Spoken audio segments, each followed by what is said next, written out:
بسم الله الرحمن الرحيم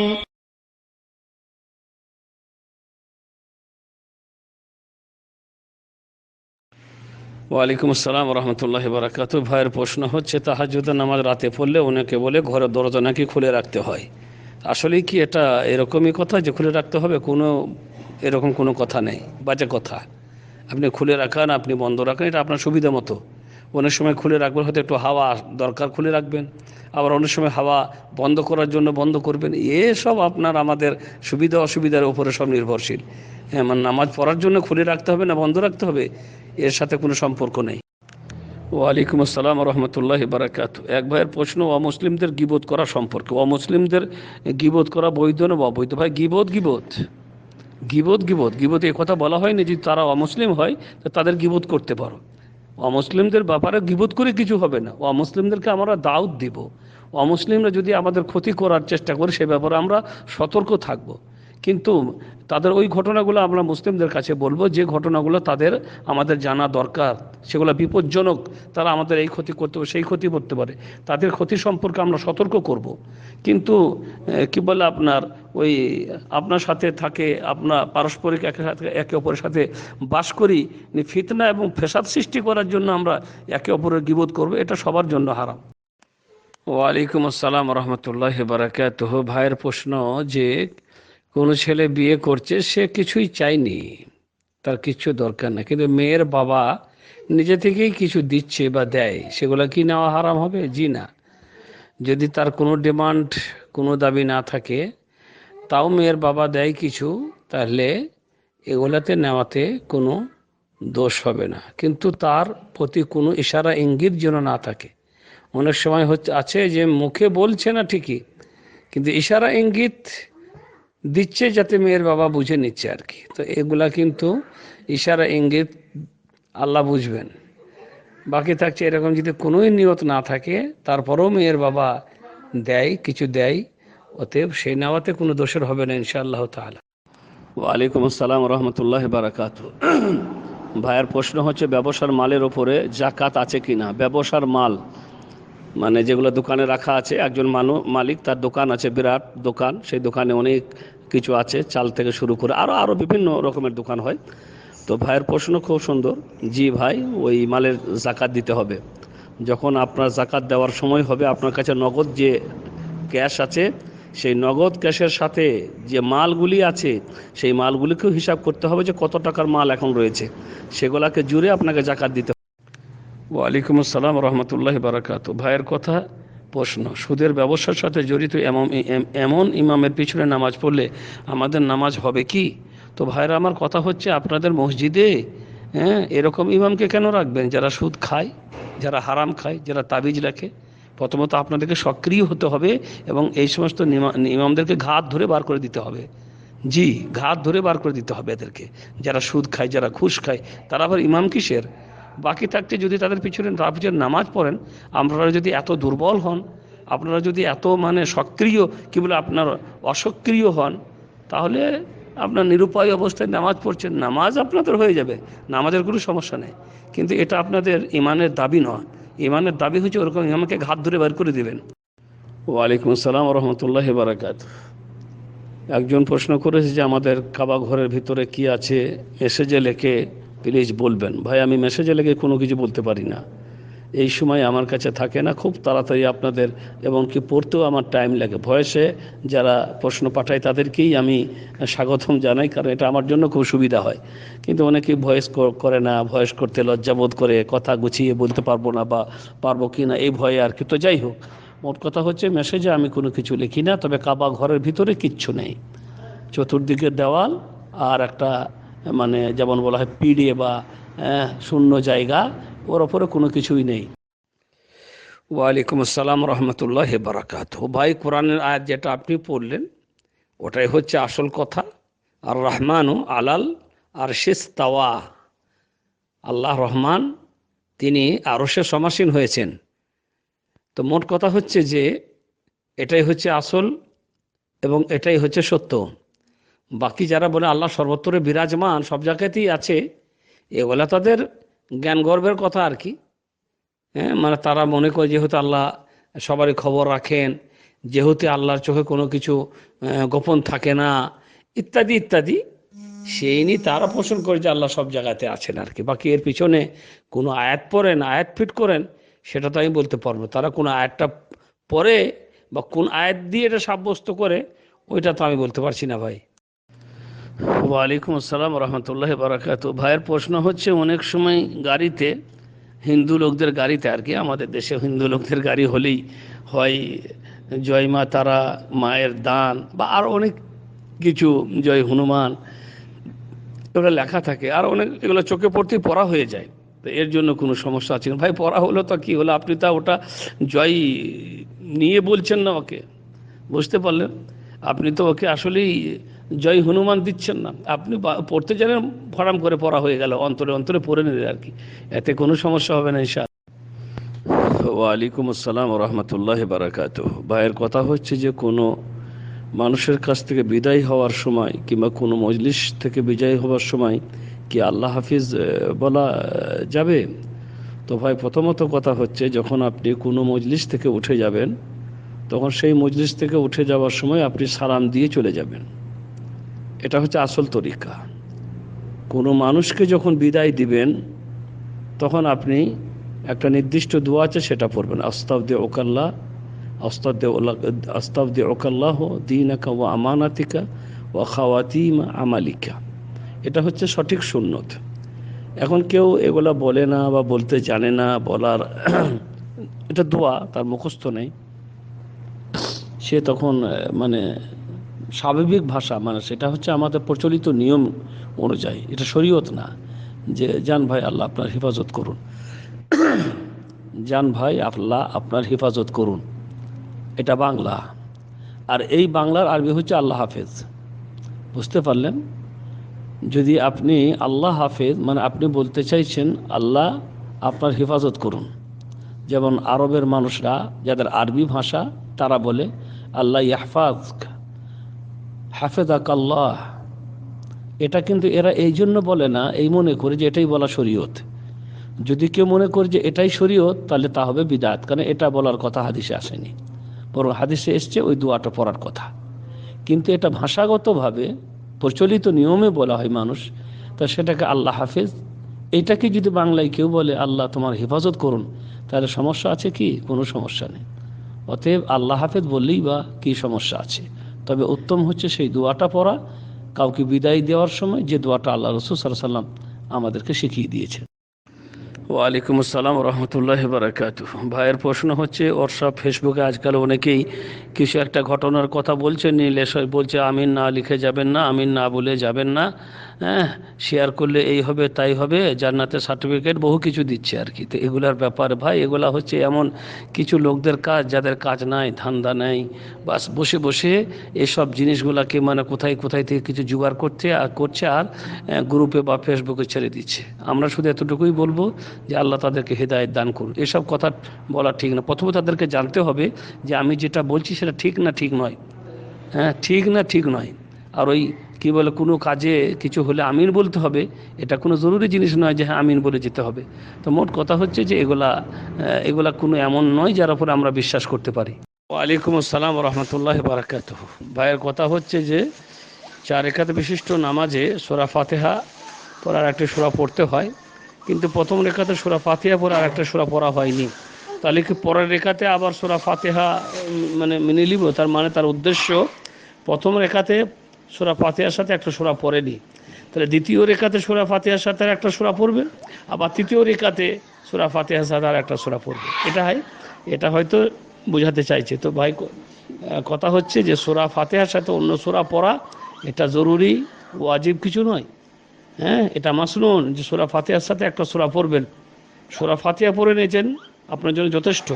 অতএব ভুলে গিয়ে আর একটা সূরা পড়া হয়নি, কোনো সমস্যা নেই, এবং অন্য সূরাতে তা আবার অ্যাডজাস্ট করে দিবেন, তার দরকার নেই। ওয়ালাইকুম আসসালাম রহমতুল্লাহ বারাকাতুহু। ভাইয়ের প্রশ্ন হচ্ছে যে জিনরা কি যখন ইচ্ছা তখনই তাদের রূপ চেঞ্জ করতে পারে, নাকি তাদের কোনো একটা নির্দিষ্ট জায়গা আছে সেখানে তারা সব কিছু করে? তো ভাই, প্রথমত কথা হচ্ছে যে জিনদের ব্যাপারে কিছু এমন জিনিস আছে যা আমরা জানি না।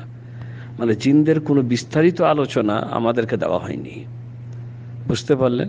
জিনদের কোনো বিস্তারিত আলোচনা, ওরা এরকম, ওরা এরকম, ওরা সেই রকম, ওরা এই করে, ওরা তাই করে, এই ধরনের কোনো বিস্তারিত আলোচনা আমাদেরকে দেওয়া হয়নি।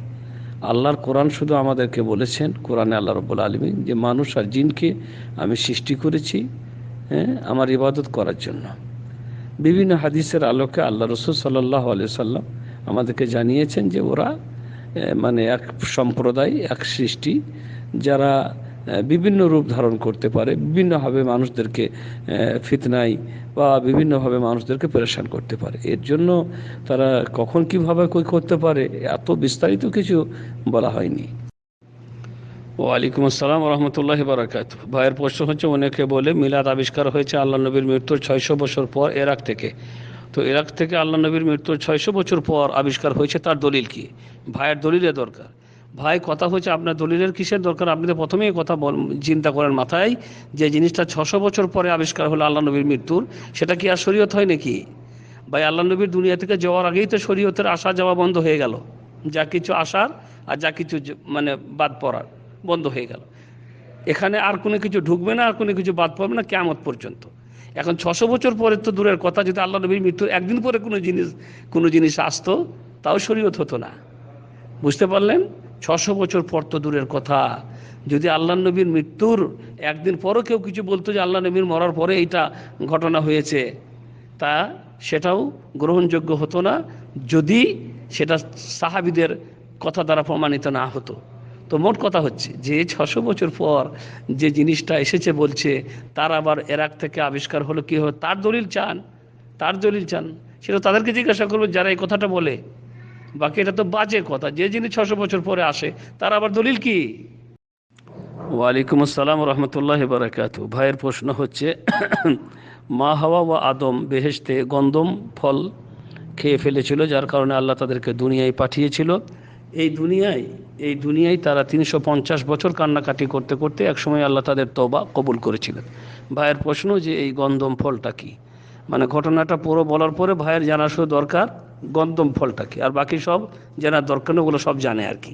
ভাই, ব্যাপারটা আপনাকে প্রথমত জিজ্ঞাসা করতে হতো যে এই ঘটনা সত্যি কি না, যে মানে 50 বছর 350 বছর কান্নাকাটি করার পর আল্লাহ তার তওবা কবুল করেছিল, এটা সত্য কি না, বা পুরো ঘটনাটা কি, এইভাবে জানার চেষ্টা করতো। শুধু আপনি গন্ধম ফলটা জানতে চান। তো ভাই, কথা হচ্ছে যে আল্লাহ তাআলা তাদেরকে জান্নাতে রেখে বলেছিলেন ওই গাছটার কাছে যাবে না। ওইটা কিসের গাছ ছিল তা জানা হয় নাই, বিভিন্ন মানুষ বিভিন্ন কিছু বলেছে।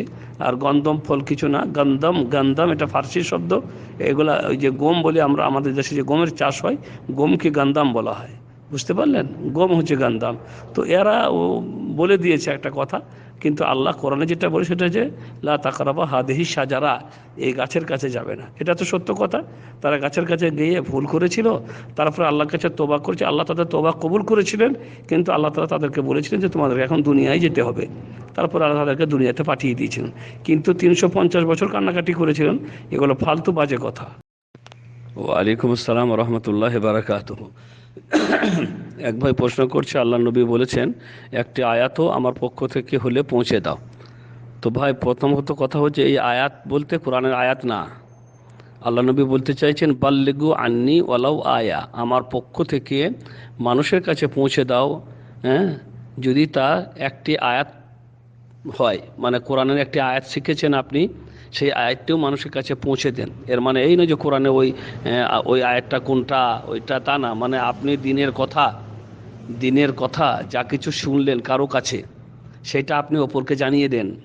আপনি কোনো হুজুরের কাছে কিছু শিখলেন, আপনি কোনো হোয়াটসঅ্যাপে কিছু পেলেন, আপনার কাছে কোনো ভালো কিছু এলো হোয়াটসঅ্যাপে আর কি, খুব ভালো জিনিস, আপনি এটা আপনার বন্ধুদের কাছে পাঠিয়ে দেন, তারাও শিখুক। কিন্তু প্রথমত আপনি যাচাই বাছাই করে নেবেন যে যেটা আপনার হোয়াটসঅ্যাপে এসছে সেটা সত্য না মিথ্যা। বুঝতে, অনেক সময় অনেক কিছু আছে মানে ফালতু কথা, ভুল কথা, সেটাকেও মানুষ নেকি মনে করে আবার বন্ধুদের কাছে পাঠিয়ে দেয়। সেটা করলে চলবে না। তো মোট কথা হচ্ছে, এটার উদ্দেশ্য হচ্ছে দিনের কথা যতটুকু তুমি জানো মানুষের কাছে তা পৌঁছে দিতে চেষ্টা করো।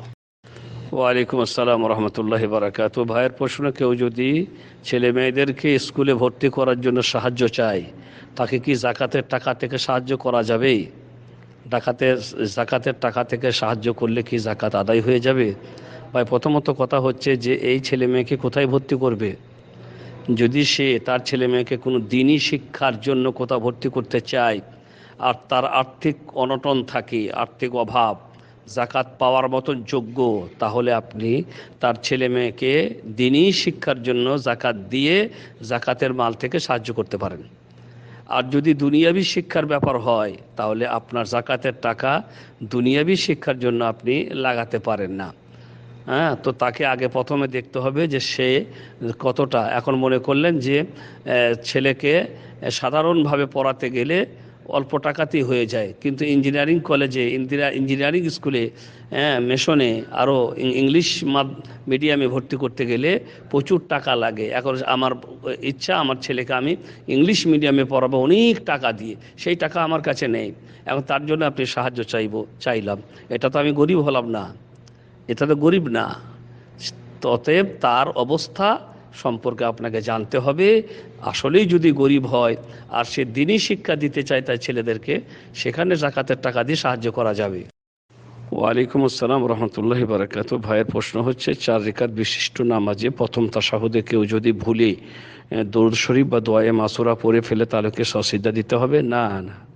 কেউ যদি প্রথম তাশাহুদে অর্ধেক তাশাহুদ যাতে পড়তে হয় তাতে ভুলে পুরাটাই পড়ে নেয়, তাতেও কোনো সমস্যা নেই, এতে সজদা লাগবে না। ওয়ালাইকুম আসসালাম রহমতুল্লাহি বারাকাতুহু। যে ইমাম টাকনুগিরার নিচে কাপড় পরে সবসময় ইমামতির সময়ও, তার ইমামতি করাও জায়েজ, আর তার পিছনে আপনাদের নামাজ পড়াও জায়েজ। তবে সে যে কাজ করছে তার জন্য সে আল্লাহর কাছে শাস্তি পাবে, চরম শাস্তির সম্মুখীন হবে সে, এ হচ্ছে কথা। কিন্তু তার ইমামতি আপনাদের জন্য কোনো ক্ষতিকর হবে না।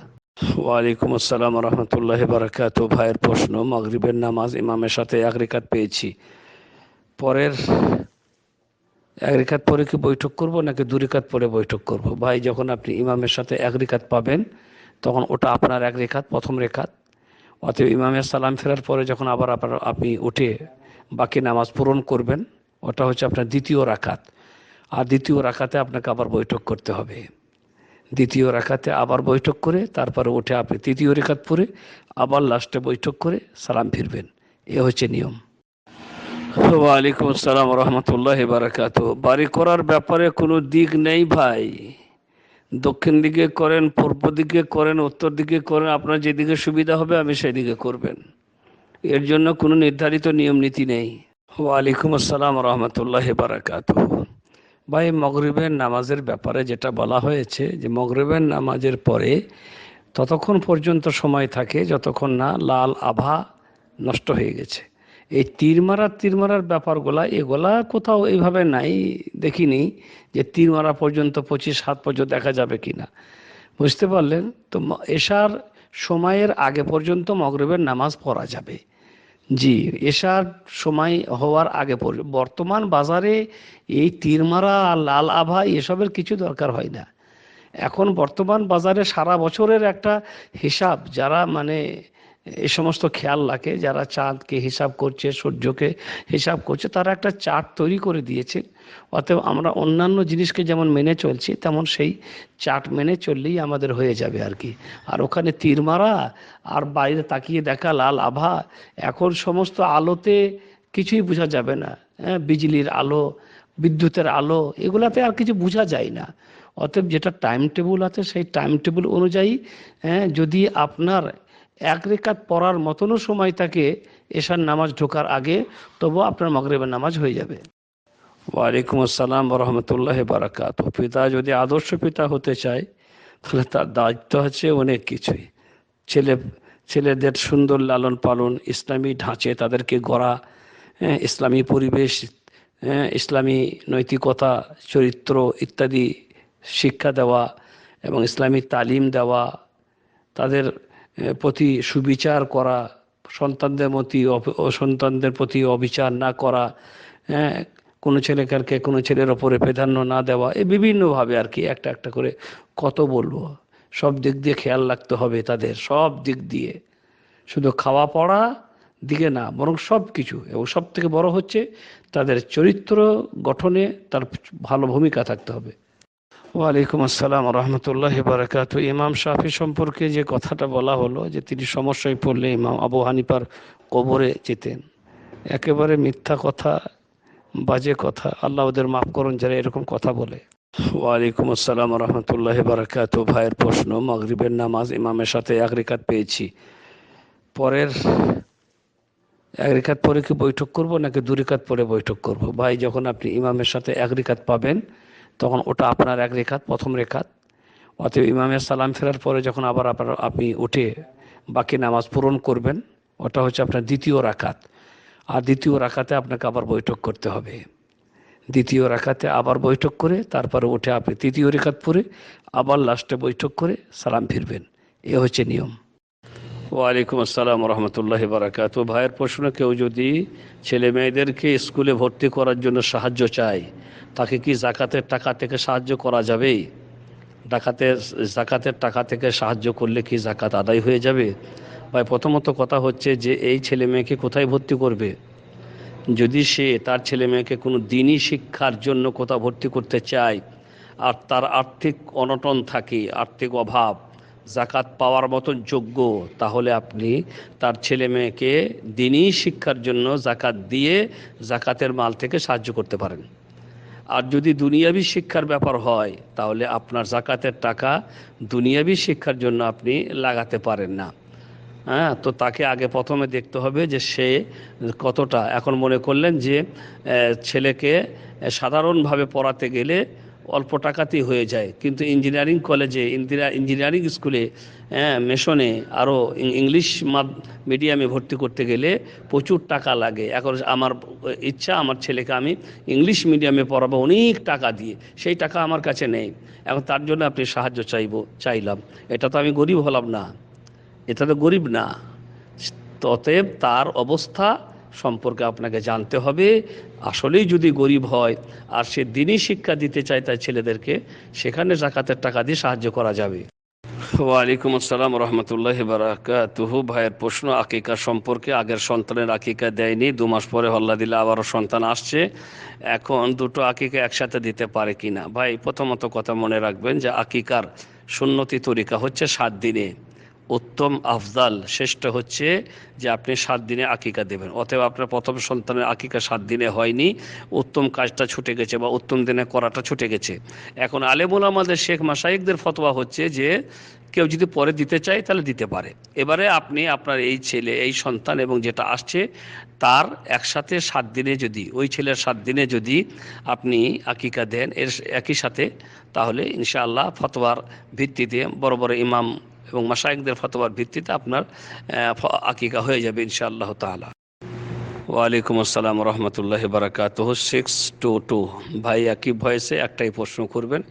একাধিক প্রশ্ন একই ভয়েসে করলে আমার জবাব দেওয়ার সময় একটি প্রশ্ন মনে থাকে আর একটা খেয়াল থাকে না। তো প্রথম প্রশ্ন যেটা করেছেন সেটাই আমি জবাব দিচ্ছি, পরে যেটা করেছেন সেটা পরে আবার আপনি করবেন। যে মসজিদের দেওয়ালে ওয়ালে হেলান দিয়ে বসলে গরুবি আসে নাকি বলেছেন। গরুবি কি বলতে চাইছেন বুঝতে পারছি না, তবে যদি গরিবি বলেন, গরিবি দরিদ্রতা আসে এরকম কথা বলতে চাইছেন বলে হয়তো মনে হচ্ছে আমাকে, তাহলে কথা হচ্ছে যে এটা একটা ফালতু কথা। ফালতু কথা, বাজে কথা। এমন কোনো কথা হাদিসে নেই যে মসজিদের দেওয়ালে ঠেসা হেলান দিয়ে বসলে। মোট কথা আপনি দরিদ্র বলেন, গরিবী বলেন, যাই বলেন, মসজিদের দেওয়ালে হেলান দিয়ে বসবেন, হেলান দিয়ে প্রয়োজনে ঘুমাবেন, দরকার হলে সব কিছুই করতে পারবেন, এগুলোর সাথে কোনো বাধা বিঘ্নতা নেই। ওয়ালাইকুম আসসালাম রহমতুল্লাহ বারাকাত। ভাইয়ের প্রশ্ন হচ্ছে 4 রিকাত বিশিষ্ট নামাজে প্রথম তাশাহুদে কেউ যদি ভুলে দরুদ শরীফ বা দোয়ায়ে মাসুরা পড়ে ফেলে তাহলে কি সজদা দিতে হবে? না না, কেউ যদি প্রথম তাশাহুদে অর্ধেক তাশাহুদ যাতে পড়তে হয় তাতে ভুলে পুরাটাই পড়ে নেয়, তাতেও কোনো সমস্যা নেই, এতে সজদা লাগবে না। ওয়ালাইকুম আসসালাম রহমতুল্লাহ বারাকাত। ভাই, অনেক কিছু জিনিস আছে যা খুব খুঁটি না খুঁটি বেশি চিরাচিরি করতে হয় না। আপনার ছেলে বা মেয়ে জন্মগ্রহণ করেছে, যদি আপনি ইংরেজি তারিখ যদি নেন তাহলে রাত 12টার আগে জন্মগ্রহণ করলে ওই দিনটা আপনি ধরবেন। আর যদি রাত 12টার পরে হয় তাহলে পরের দিনটা ধরবেন। মনে করেন 8 তারিখে রাত 12টার আগে তাহলে 8 তারিখ, কিংবা 12টার পরে তাহলে 9 তারিখ। আর যদি আরবি তারিখ ধরেন তাহলে সূর্য ডোবার পরে পরে আরবি তারিখ শুরু হয়ে যায়। অতএব আপনার ছেলে মেয়ে যদি সূর্য ডুবার আগে পয়দা হয় তাহলে ওই তারিখটা ধরা গেল, আর যদি সূর্য ডুবার আগে জন্মগ্রহণ করে তাহলে ওই তারিখটা ধরা গেল, আর সূর্য ডুবার পরে যদি হয় তাহলে সূর্য ডুবার পরে 9 তারিখ, তো 9 তারিখ থেকে ধরবেন। বাকি হচ্ছে যে এগুলা নিয়ে কোনো একটা তারিখ ধরলেই হবে, বেশি চুলচিরা ফাইসালা করার বা চুলচিরা বিচার করতে যাওয়ার এখানে কোনো দরকার নাই। আর খাওয়ান দাওয়ানের ব্যাপার বলতে তো আমি বুঝলাম না, এখানে খাওয়ান দাওয়ানের কী ব্যাপার আছে ভাই? আকিকা মানে হচ্ছে আপনি ছেলে হলে 2টো ছাগল আর মেয়ে হলে একটা জবাই করে পাড়া প্রতিবেশী আত্মীয় স্বজনদের মাঝে কিছু গোশত মাংস বিলি করে দেবেন। আর যদি বলেন যে না বিলি টিলি করবো না, এটা পুরো জবাই করব, নিয়ে রান্না করে খাওয়াবো, তা খাওয়াতে পারেন, অসুবিধা নেই। কিংবা কোনো এতিম মাদ্রাসা এতিমখানায় দিয়ে দিবেন। তো এর জন্য তার অত ধুমধামের কোনো কর নাই যে খাওয়ান দাওয়ানের ব্যাপার আছে, খাওয়ান দাওয়ান করাতেই হবে। কে বললো? গোশত বিলি করে দেবেন। ওয়ালাইকুম আসসালাম রহমতুল্লাহ বারাকাতুহু। পেশাব পায়খানা যাওয়ার সময় দোয়াটা পড়া আল্লাহর নবীর তরিকা। এখন যদি কেউ দোয়াটা না পড়ে বা যদি মনে না থাকে বা ভুলে যায়, তাতে কিছুই হবে না। দোয়াটা পড়লে আপনি সওয়াব পেতেন আল্লাহর নবীর সুন্নতের উপরে আমল করার কারণে। আল্লাহর নবীর তরিকা এটাই যে যখনই আমরা বাথরুমে যাব তখন আমরা এই দোয়াটা পড়ব, আল্লাহুম্মা ইন্নী আউযু বিকা মিনাল খুবসি ওয়াল খাবাইস। এখন যদি কেউ না জানে সমস্যা নেই, আর জানা সত্ত্বেও যদি কেউ না পড়ে তাও সমস্যা নেই, তবে সে নেকি থেকে বঞ্চিত হবে। এবং ওখানে খবিশ জিন আর জিন্নিরা থাকে, সেই খবিশ জিন এবং জিনরা তার লজ্জাস্থান নিয়ে খেলা করে, এটা আমরা বুঝতে পারি না। তো ওই খবিশ জিন আর জিন্নি থেকে আশ্রয় চাওয়া হচ্ছে। অতএব দোয়াটা পড়লে ওই খবিশ জিন আর জিন্নি যারা বাথরুমে থাকে তারা আপনার কোনো ক্ষতি করতে পারবে না। ওয়ালাইকুম আসসালাম রহমতুল্লাহ বারাকাতুহু। এক ভাইয়ের প্রশ্ন হচ্ছে বিয়ের আকদ পড়ানোর নিয়ম কি? বিয়ের আকদ ভাই, আকদ মানে হচ্ছে বিয়ে পড়ানো, বুঝতে পারলেন? আকদুন নিকাহ বলা হয় বিয়ে পড়ানো। এর নিয়মটা হচ্ছে যে মেয়ের বাবা 2জন সাক্ষীকে সামনে রেখে, যেখানে আমাদের মৌল সাহেব ও কেউ একজন থাকবেন, কারণ সে খুতবায়ে মাসনুন বা খুতবায়ে হাজাটা পড়বে। তো 2জন সাক্ষীকে সামনে রেখে মেয়ের বাবা স্বামীকে, মানে যে বিয়ে করতে চলেছে সেই বরকে সম্বোধন করে বলবে যে আমি আমার মেয়ের বিয়ে তোমার সাথে দিয়ে দিলাম। আর ওই বর যিনি বিয়ে করতে এসেছে সে আমি এটা গ্রহণ করে নিলাম। এই হচ্ছে নিয়ম। ওয়ালাইকুম আসসালাম রহমতুল্লাহ বারাকাতুহু। ভাইয়ের প্রশ্ন দরুদ সম্পর্কে। দরুদ ইব্রাহিম শ্রেষ্ঠ দরুদ, কিন্তু আরও কতগুলো দরুদ আছে যা পড়া যাবে, তার নাম কি আমি জানি না ভাই। আমি একটাই দরুদ জানি, দরুদ ইব্রাহিম, এছাড়া কোনো দরুদ জানি না। ওয়ালাইকুম আসসালাম রহমতুল্লাহ বারাকাতুহু। ভাই আকিকার ব্যাপারে আল্লাহ রাসূল সাল্লাল্লাহু আলাইহি সাল্লাম বলেছেন আকিকা দিতে।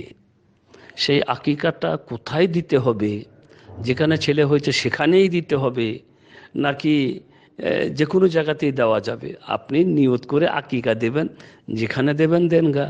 আপনি যদি বলেন না 3টেই আপনার শ্বশুর বাড়িতে, 3টেই শ্বশুর বাড়িতে হয়ে গেল, কিন্তু বাড়ির লোকেরা আপনার পরিবার এত অসন্তুষ্ট হবে, যার কারণে আপনি বলছেন না 2টো এখানে একটা ওইখানে, মানে যেভাবে হলে ভালো হয় আপনি করতে পারবেন, এতে কোনো সমস্যা নেই।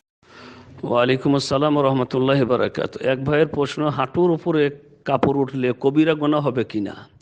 তো ভাই হাঁটুর উপরে কাপড় উঠলে কবিরাও হবে না, সগিরাও হবে না, কিছুই হবে না, কোনো গুনাই হবে না।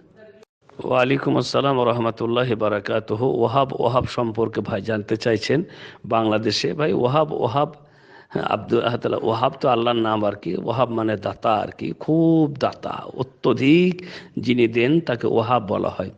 আসলে ব্যাপারটা আমাদেরকে ওয়াহাবি বলা হয় বাংলাদেশে, ভারত, পাকিস্তানে সেই লোকদেরকে যারা মিলাদ মানে না, শবে বরাত মানে না, চালসে চাহারুম ইত্যাদি মানে না, মাজার টাজারে বিশ্বাসী না, সঠিক কোরআন হাদিসের উপরে আমল করে যারা, তাদেরকে ওয়াহাবি বলে।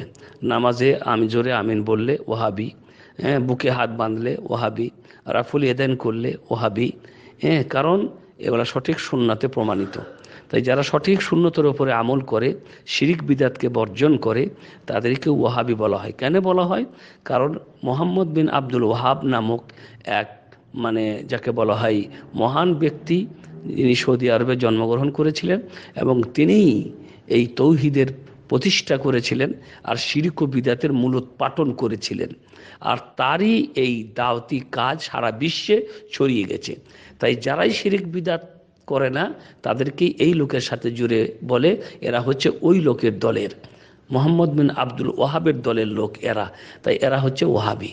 কারণ এই লোকটাই মোহাম্মদ বিন আব্দুল ওয়াহাব রাহমাহুল্লাহ, তিনিই শিরক ও বিদাতের বিরুদ্ধে উঠে পড়ে লেগেছিলেন এবং সৌদি আরবের মাটি থেকে শিরক বিদাতকে বিদায় করেছিলেন কিতাবের মাধ্যমে, বক্তৃতার মাধ্যমে, এবং তা ছড়িয়ে পড়ে বিশ্বে সব জায়গাতেই। তাই বিশ্বে সব জায়গাতেই একটা দল আছে যারা শিরক বিদাত করে না, তাদেরকেই এই লোকটার সাথে আখ্যায়িত বা এই লোকটার সাথে সম্পর্কিত করে উনি বলে ওয়াহাবি। ওয়ালাইকুম আসসালাম রহমতুল্লাহি বারাকাতুহু। বেতেরের এক রিগার নামাজ মানি হচ্ছে যখন আপনি শুরু করুন, সে বেতেরের নামাজ হোক আর যে কোনো নামাজ হোক, তকবীরে তাহরিমিয়া দিয়ে শুরু করবেন, তারপরে সূরা ফাতিহা পড়ে আর একটা সূরা পড়বেন, তারপরে রুকু করবেন, রুকু থেকে উঠবেন, তারপরে সাজদা করবেন, সাজদা করে তাশাহুদ করে সালাম ফিরবেন। নামাজ মানেই হচ্ছে এরকম। সে এক রিকাত পড়েন আর 2 রিকাত পড়েন, অসুবিধা নেই, এটাই তো নামাজ। তো 1 রিকাত ভিতরে এইভাবেই পড়বেন। ওয়ালাইকুম আসসালাম রহমতুল্লাহি বারাকাতুহু। ভাই ইটালি থেকে প্রশ্ন করেছেন, সেখানকার কোনো আলেমগণ বলেছেন যে আল্লাহর নবী সাল্লাল্লাহু আলাইহি সাল্লাম মদিনার মসজিদে খ্রিস্টানদের জায়গা দিয়েছিলেন এবং তারা তাদের মতন আমল করেছে, তাদের মতন তারা তাদের অনুষ্ঠান, তাদের পূজা তারা করেছে, আর মুসলিমরা মুসলিমদের মতো করে। ভাই এটা একেবারে মিথ্যা জাল। এত বড় মিথ্যা কথা যারা বলে তাদের কালকে কিয়ামতে মনে হয় জাহান্নাম ছাড়া কিছু হবে না। আল্লাহ নবী বলেছেন, যদি কেউ আমার নামে মিথ্যা কিছু গড়ে বলে সে যেন তার ঠিকানা জাহান্নামে বানিয়ে নেয়। মান কাযাবা আলাইয়া মুতাআম্মিদা ফালিয়াতাবাওয়া মাকআদাহু মিনান নার। যদি কেউ আমার নামে মিথ্যা বলে সে যেন তার ঠিকানা জাহান্নামে বানিয়ে নেয়। তো এদের যে কি হবে আল্লাহ জানে। যারা এত বড় মিথ্যা কথা বলে যে আল্লাহর নবী মদিনাতে ওদেরকে আশ্রয়, ওদেরকে জায়গা দিয়েছিলেন যে তোরা যা ইচ্ছা তাই কর, এখান তোদের পূজা তোরা কর। আস্তাগফিরুল্লাহ, আল্লাহ তাআলা ওদের মাফ করুন। ওয়ালাইকুম আসসালাম রহমতুল্লাহি বারাকাতুহু। ভাই স্বপ্নদোষের ব্যাপারে জিজ্ঞাসা করেছেন। স্বপ্নদোষ বাড়িতে ঘুমানোর সময় হোক আর মসজিদে বা অন্য কোনো জায়গাতে, যেখানেই হোক না কেন, স্বপ্নদোষী।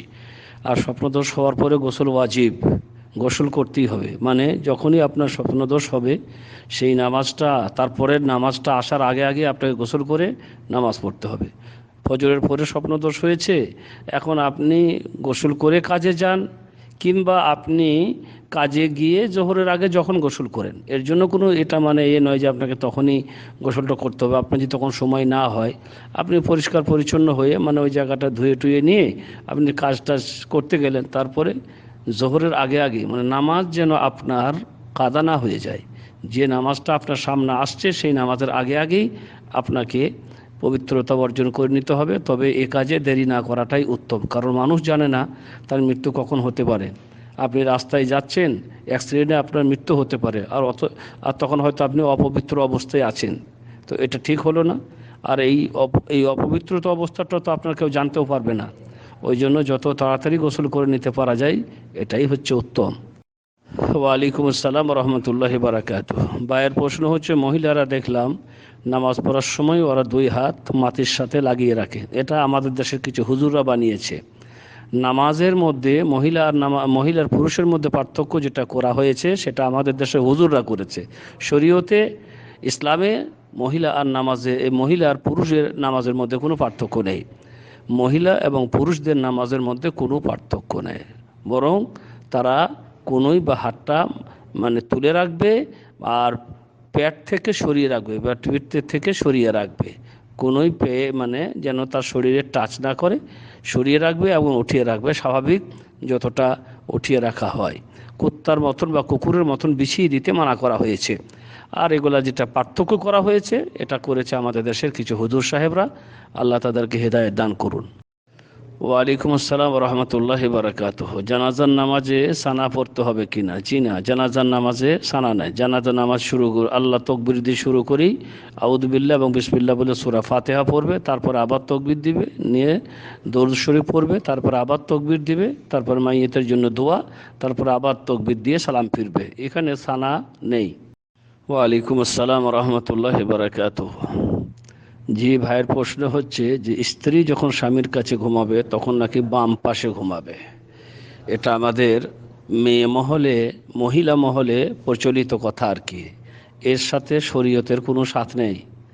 জি না, এটা শরীয়ত সম্মত না। ঘুমাবার সময়, নিদ্রা যাওয়ার সময় যেদিকে যার সুবিধা হবে, ডানে বামে, স্বামী ডানে স্ত্রী বামে, কিংবা স্ত্রী ডানে স্বামী বামে, যার যেমন সুবিধা হবে সে সেইভাবে ঘুমাবে। এর জন্য কোনো নির্দেশ শরীয়তে দেয়নি।